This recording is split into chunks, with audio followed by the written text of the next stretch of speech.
Welcome to ESPN Football Talk. I'm Thomas Conzora. That's John Montagna. It is June 28th and time for our NFL preview.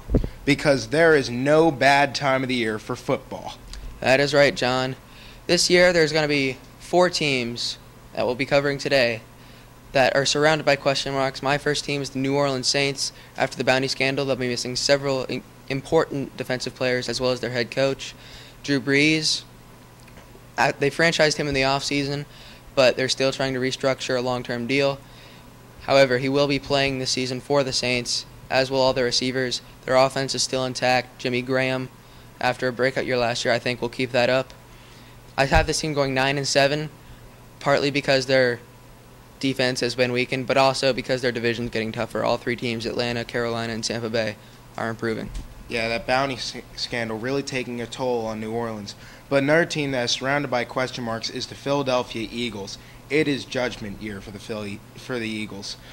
Andy Reid, longest tenured coach that's currently active, 14 years with the Philadelphia Eagles. What's going to happen to him? No ring. He's brought the Eagles to the playoffs many times, to a Super Bowl once against the Patriots where they lost, but still no ring, and the Eagles are still one of the only teams that hasn't won a Super Bowl. So if he doesn't win a Super Bowl, I think he's gone. And if he does win a Super Bowl, which is highly unlikely, I think he should just retire on a good note. Another player I want to talk about, Mike Vick. Mike Vick has been with the Eagles for the last couple of years. He hasn't really done much. I mean, he's brought us to a couple playoffs. His rushing game has become famous. I mean, he rushes more than he throws. So, again, if there's no ring, I think it's the end of Mike Vick. Lastly, Deshaun Jackson's head just keeps getting bigger.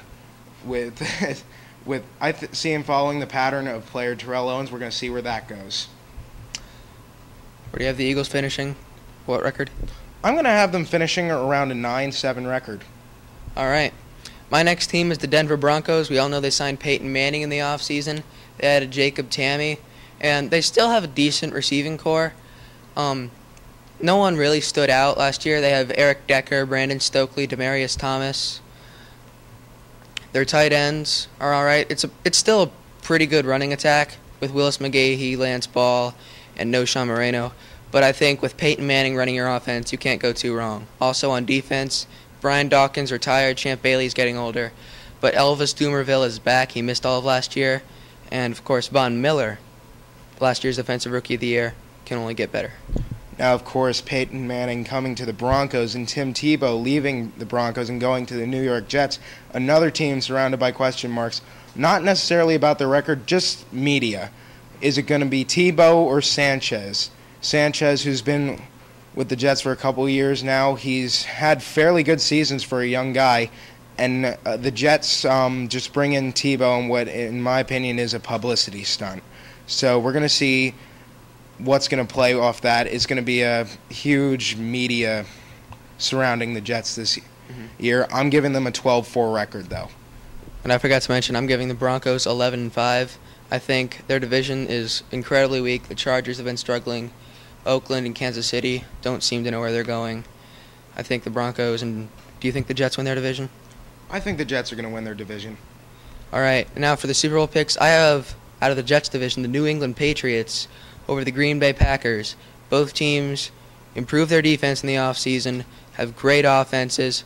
The Patriots added Jake Ballard, Brandon Lloyd, Jabbar Gaffney, Dante Stallworth, and more, while also shoring up their defense, and the Packers continuing to improve.